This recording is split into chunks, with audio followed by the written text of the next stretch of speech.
Hola hermanos y bienvenidos de nuevo a este curso sobre la literatura de sabiduría en el Antiguo Testamento. Estoy aquí muy emocionado para compartir con ustedes esta lección sobre los Salmos, el libro de los Salmos, que también podemos llamarlo el Salterio. Y dado que hay mucho que decir sobre este libro, vamos a dedicar 2 lecciones a considerar el libro.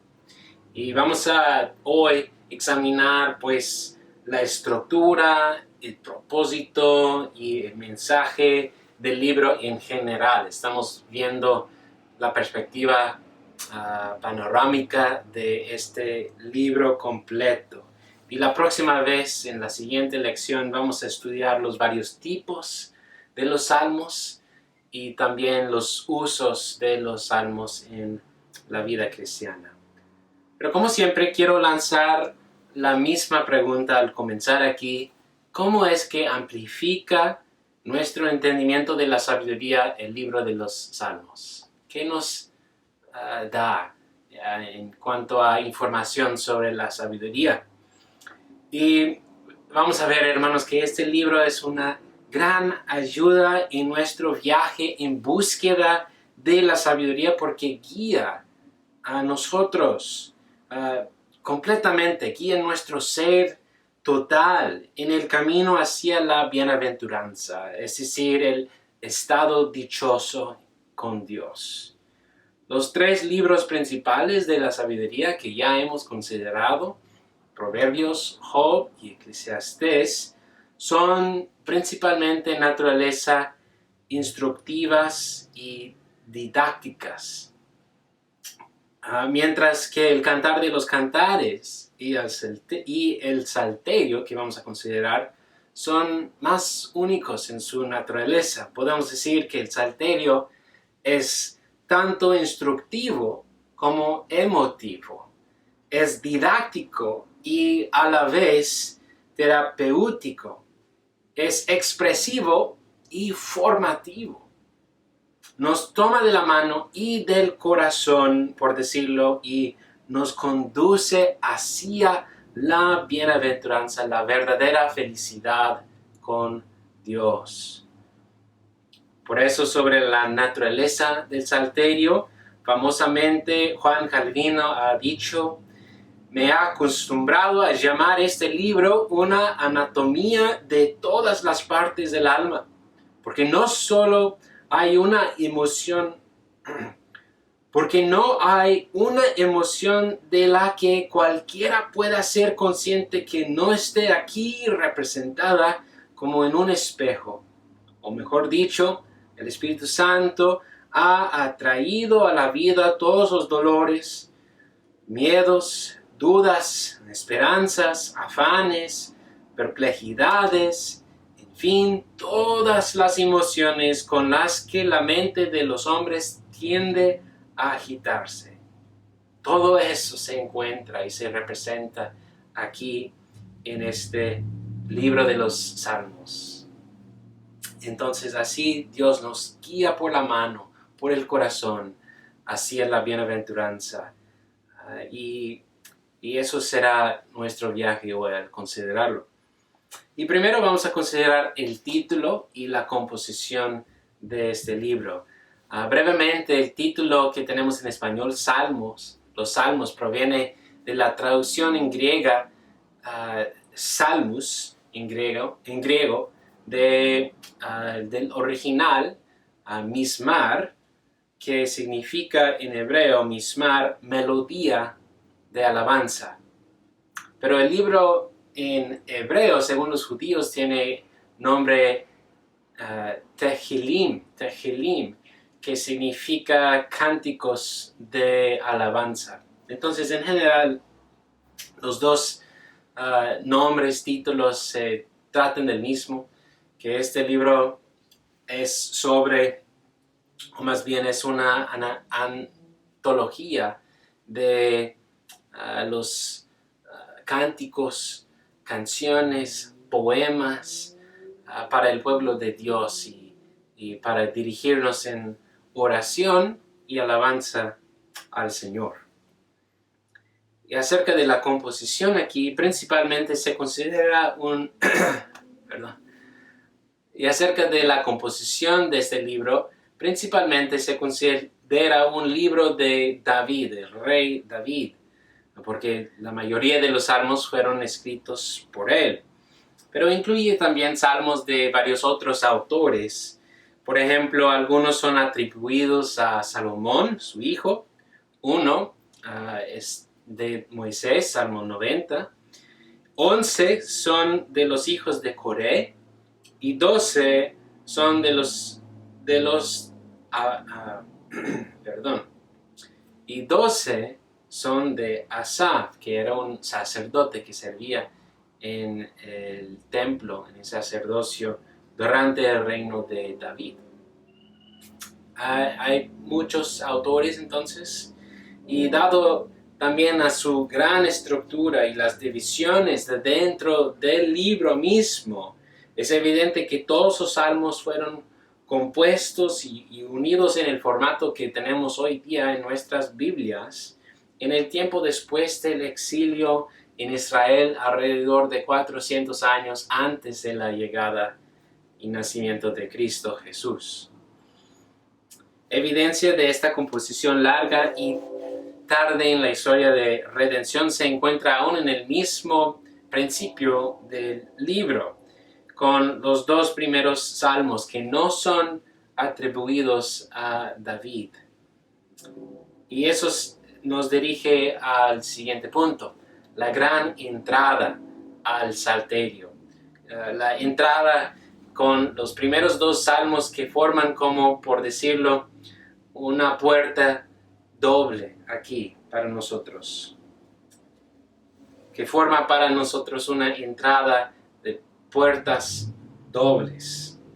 Salmo 1 y Salmo 2. Los compositores del Salterio en su forma final pusieron estos dos salmos en el principio con un propósito. ¿Y cuál fue? Pues para introducirnos al propósito y al mensaje de todo el Salterio. Salmo 1 nos introduce al propósito del libro, que es instrucción, mientras Salmo 2 nos introduce al mensaje principal de este Salterio, que se trata del reinado de Dios en el mundo. Los dos salmos están vinculados por el uso de las mismas palabras por lo largo de ellos en el hebreo original, que también se ve en el castellano.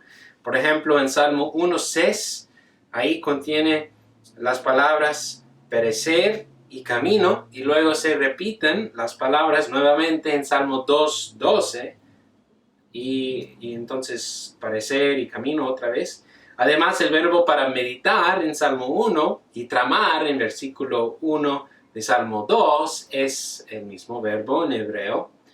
Por último lugar, y lo más importante, la misma palabra en hebreo para bienaventurado el varón, ¿no? Bienaventurado, se repite en Salmo 2, en el último versículo, para dar como lo que se llama un inclusio, marcando el principio y el fin de esta introducción al Salterio. Estas dos puertas dobles a la entrada del Salterio que está abriendo para nosotros y introduciéndonos, guiándonos hacia la bienaventuranza o verdadera felicidad. Dice Salmo 1, en versículo 1, bienaventurado es la persona que no anda en el consejo de los impíos. Salmo 2 concluye en su último versículo, cuán bienaventurados son todos los que en el Cristo se refugian. Ahora, ¿qué significa bienaventurado? Porque obviamente a la introducción del Salterio es importante aquí. Pues en el hebreo la palabra es asher. En hebreo, asher es un término rico que se refiere al estado de bienestar junto con los sentimientos de gozo y satisfacción. Así no solo se refiere a sentimientos de felicidad, sino se refiere a la experiencia de la vida óptima, como la concibió el Creador. Y según los primeros dos salmos, tal vida óptima solo se realiza en relación con Dios, su palabra y su Rey ungido. Ahora, ¿cómo es que nos guía el Salterio a tal vida óptima? Pues un comentarista dice esto y me encanta cómo lo describe. Los salmos nos ofrecen mucho más que simplemente un tratado teológico abstracto sobre la verdad, debido a que son canciones para que las cante todo el pueblo de Dios. Encarnan la verdad, crean, como quizás solo la música puede hacerlo, el nuevo mundo o más bien la nueva cosmovisión dentro de la cual surgen todo tipo de nuevas posibilidades, no solo nuevos pensamientos, sino nuevas acciones, nuevos hábitos de corazón, mente y cuerpo. Los salmos hablan de cambio, pero lo más importante son agentes de cambio. Cambio dentro de los humanos que los cantan y cambio a través de ellos, mientras sus vidas transformadas traen la bondad y la justicia de Dios al mundo. Pues en efecto vemos que el Salterio contiene las energías de Dios que son fuertes para transformarnos, para que veamos el tiempo, el espacio y la materia de la vida en este mundo según la perspectiva de Dios mismo y para que vivamos de acuerdo con tal realidad. Y viviendo bien, según el Creador, es el camino sabio hacia la bienaventuranza.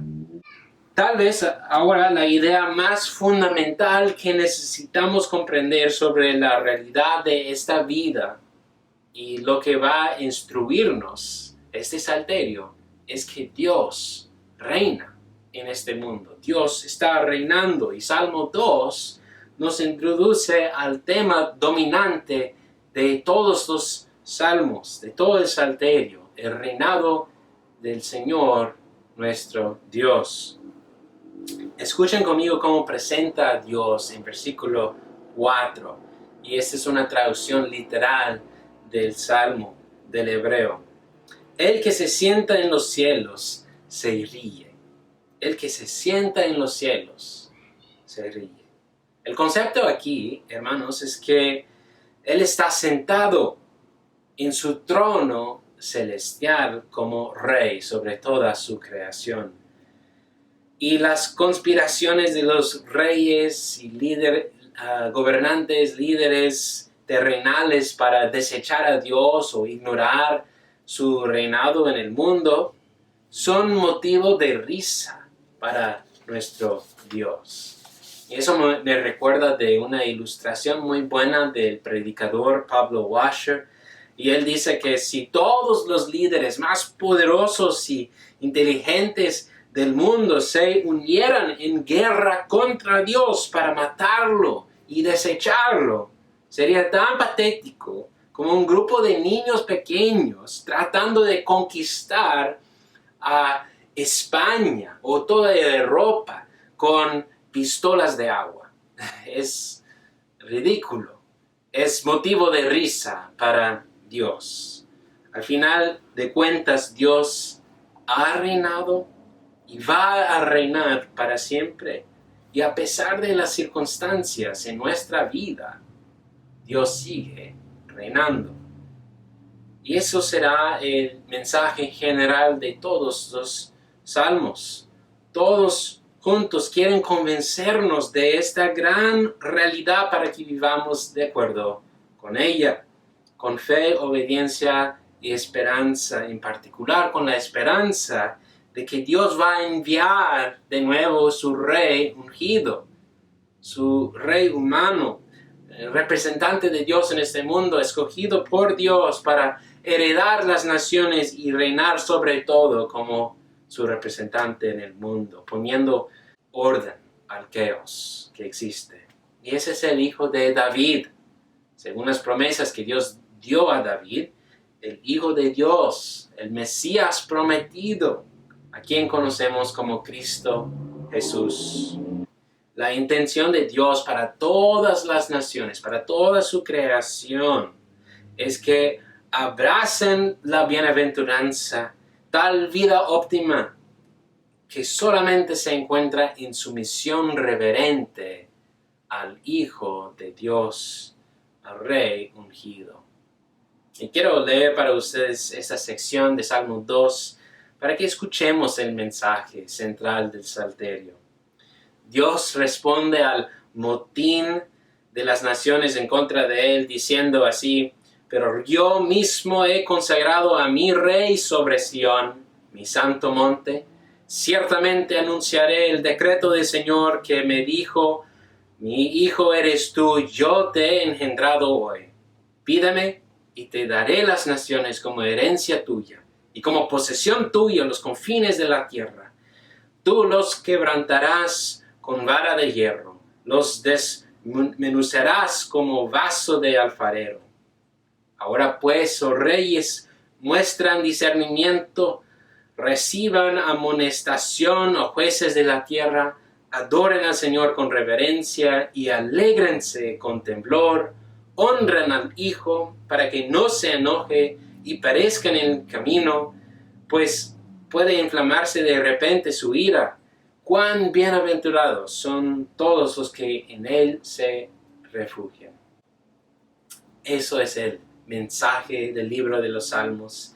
Y de eso Mark Furtado dice: el libro de los Salmos llamaba a los israelitas antiguos, igual llama a nosotros, a vivir con fe en un Dios que reina, con la convicción que una vida verdaderamente dichosa es posible, no solo para nosotros mismos, sino también para todos los que en el Cristo se refugian. Bueno, con esta afirmación grande del Salterio surge un problema, ¿verdad que sí? ¿Cuál problema? Ese problema, ¿cuál rey ungido? ¿Dónde está el rey sentado en Sión?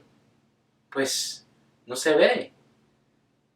El rey de David, de su linaje, ¿dónde está? Esto fue un problema para los judíos durante mucho de su tiempo en exilio, en su tiempo de esperanza, cuando estaban anhelando el regreso del rey de David para sentar en el trono de Israel en Sión. Y también es un problema cierto para nosotros hoy día, cristianos, porque estamos esperando el regreso de Cristo Jesús para reinar en su plenitud completamente aquí en la tierra. Y en ambos casos, tanto como los israelitas como nosotros, enfrentamos cierta ausencia del rey de David, ausencia del rey prometido. Por tanto, Mark Furtado dice que el libro de los Salmos se puede leer como un manual para vivir en la ausencia del rey davídico, a quien fueron prometidas las naciones como su herencia. Y este tema mesánico con referencia al rey de David y su descendencia nos ayuda a entender mejor el propósito detrás de la estructura de todo el Salterio que ahora vamos a considerar. La estructura del libro del Salterio es muy interesante. Vemos que hay 5 libros, 5 secciones. Y ya hemos visto como Salmo 1 habla sobre la persona bienaventurada, ¿no? Que está meditando en ¿qué? La ley del Señor. Pero ¿a qué se refiere por decir la ley del Señor? No se refiere solamente a los mandamientos, como los 10 mandamientos, está meditando en ellos, no, sino se refiere más en general a la instrucción del Señor, la enseñanza del Señor, la palabra de Dios. Es porque la palabra en hebreo es Torah, y esta palabra puede significar varias cosas: instrucción y enseñanza, o pueden significar leyes establecidas, o también puede significar el resumen de la ley de Dios. Y aquí en Salmo 1 se refiere a la instrucción o la enseñanza de la palabra de Dios. Y es importante saber que esta palabra en hebreo, Torah, llegó a tener otro significado entre los judíos.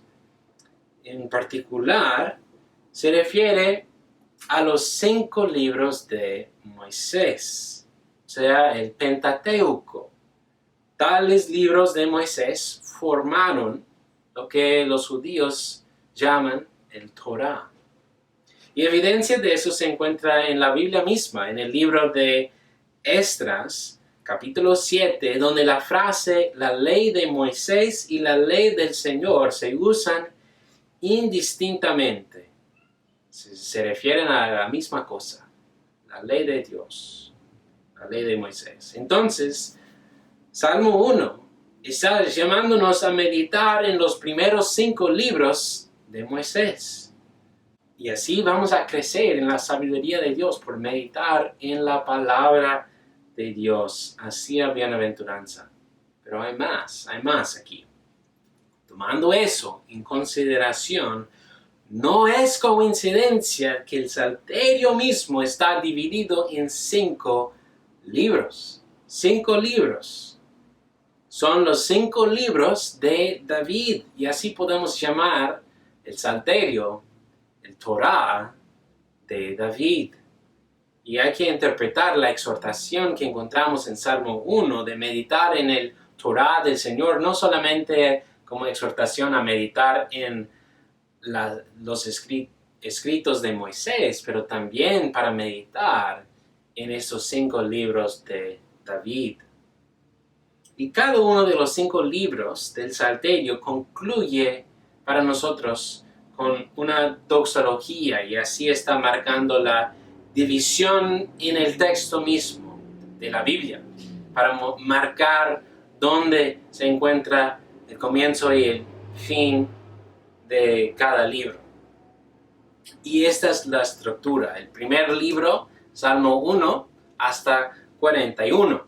El segundo libro, Salmo 42 a 72. El tercer libro, 73 hasta 89. El cuarto libro, 90 hasta 106. Y el quinto libro, 107 hasta 150. Esos son los 5 libros de David, ¿no? Su Torah. Y ahora escuchan las conclusiones doxológicas que están al final de cada uno de los libros, marcando su conclusión. Salmo 41, versículo 13, dice: bendito sea el Señor Dios de Israel desde la eternidad hasta la eternidad. Amén y amén. Salmos 72, 18 a 19, bendito sea su glorioso nombre para siempre, sea llena de su gloria toda la tierra. Amén y amén. Salmo 89, 52, bendito sea el Señor para siempre. Amén y amén. Y Salmo 106, 48, bendito sea el Señor Dios de Israel desde la eternidad hasta la eternidad. Y todo el pueblo diga, amén, aleluya. Y en el último lugar, para el quinto libro, todo Salmo de Números 146 hasta 150 comienza y concluye con la misma doxología breve, aleluya. Y así esos últimos salmos marcan la conclusión doxológica de alabanza de todo el Salterio, concluyendo en alabanza, doxología. Pues había dicho que el tema mesiánico del Salterio nos ayuda a entender el propósito detrás de esta estructura de los 5 libros. ¿Y en qué sentido nos ayuda el tema mesiánico? Pues los libros para nosotros tienen movimiento. En general se mueven desde el lamento hasta doxología, alabanza en el final. La mayoría de los salmos que son lamentos se encuentran en la primera mitad del Salterio, mientras el tono de la segunda mitad del Salterio es más jubiloso, es más de alegría y gozo y alabanza. Pero más específico, más allá de tal movimiento general, de lamento hasta doxología, hay movimiento en el Salterio que concuerda con la redención, la historia de redención en la Biblia, en particular la historia sobre los reyes de Israel, comenzando con David. Y esas son las conexiones aquí. El primer libro destaca el tiempo cuando el rey David huía o luchaba contra sus enemigos y concluye con su victoria sobre ellos, diciendo en 41:11, en esto sabré que conmigo te complaces, que mi enemigo no cante victoria sobre mí. Entonces una victoria después de persecución. En el segundo libro, ahí destaca la transición del liderazgo del rey David a su hijo Salomón. Y eso se evidencia principalmente en Salmo 72, al final del segundo libro, que se llama un Salmo de Salomón. Y el punto es que las promesas de Dios a David siguen en efecto con su linaje, con su hijo Salomón. Y aún está llegando a alturas más grandes, más altas de bendición con su hijo Salomón. De hecho, este Salmo 72 presenta a Salomón como el varón bienaventurado y también presenta como las naciones bajo el reinado de Salomón han recibido bendición, como bienaventurados son los que pues se sometan al rey Salomón. Entonces así está mostrando el cumplimiento de los primeros dos salmos. Y Furtado otra vez dice que el programa propuesto en los salmos 1 y 2 está funcionando, según Salmo 72. Y sabemos que en la historia de redención esto fue el caso durante la primera mitad del reinado de Salomón. Estaban llegando a alturas grandes y altas de bendición en Israel. Pero luego hay un giro de dirección cuando llegamos a la conclusión del tercer libro en Salmo 89. El salmista allí comienza a lamentar lo que parece ser el abandono del plan de Dios y sus planes y sus promesas que había hecho con David y su descendencia después de él. Con dolor grita y clama al Señor en 89:49. ¿Dónde están, Señor, tus misericordias de antes, que en tu fidelidad juraste a David? ¿Dónde están? ¿Dónde está tu fidelidad, oh Señor? Y este clamor concuerda muy bien con la ruptura del reino de Israel después de la muerte de Salomón, la división entre la parte del norte y parte del sur, y también el tiempo de exilio, cuando no hubo un rey del linaje de David en Israel y estaban esperando su regreso. Pero en libros 4 y 5, pues tales libros responden a la duda, responden al clamor con este mensaje importante. Tengan fe que Dios sigue reinando y sigue siendo nuestro refugio real.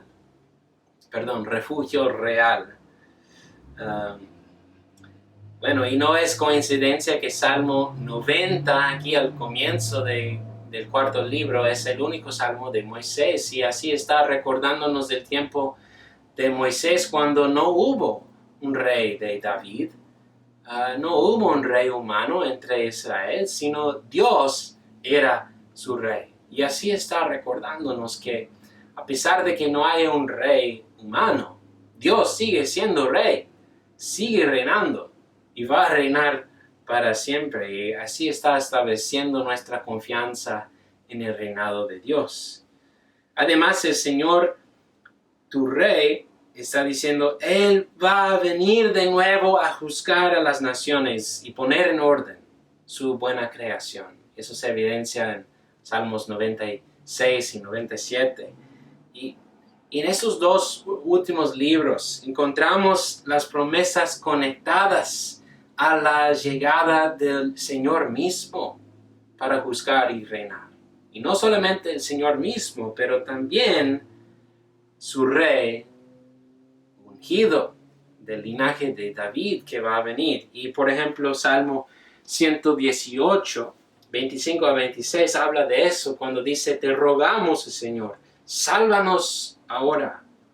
Hoshiana, Hosana, ahí está la frase. Te rogamos, oh Señor, prospéranos ahora. Bendito el que viene en el nombre del Señor. Desde la casa del Señor los bendecimos.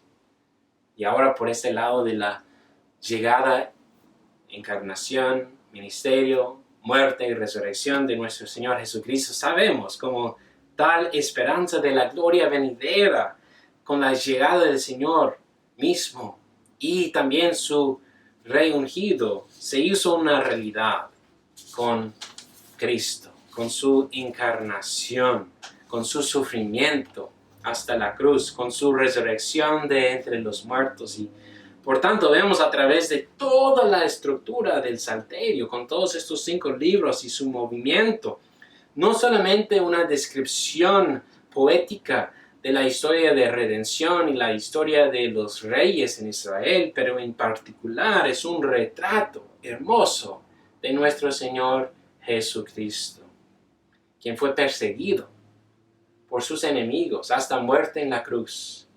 Y cuando hubo dudas acerca de la fidelidad de Dios, cuando estaba en la tumba, luego Dios demostró que reina todavía por resucitarlo de entre los muertos. Y así está guiándonos a la verdadera bienaventuranza, con la gloria venidera, cuando Cristo regrese para restaurar su buena creación y reinar aquí en la tierra, como está reinando ahora en los cielos, una vez para siempre en adelante.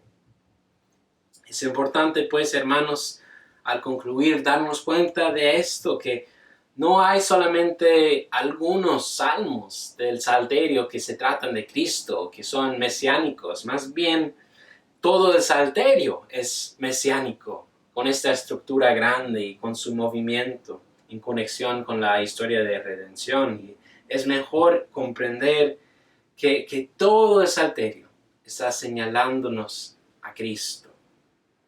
La afirmación cristiana es que Cristo Jesús es el gran varón bienaventurado y que todos que se refugian en Jesús con fe, reverencia, temor, todos que se refugian en Cristo Jesús, todos serán bienaventurados, ahora y para siempre. Y de tal afirmación podemos concluir amén y amén. Pues gracias otra vez, hermanos, por escuchar esta introducción a los salmos. Y que Dios los bendiga. Hasta la próxima, hermanos. Chao.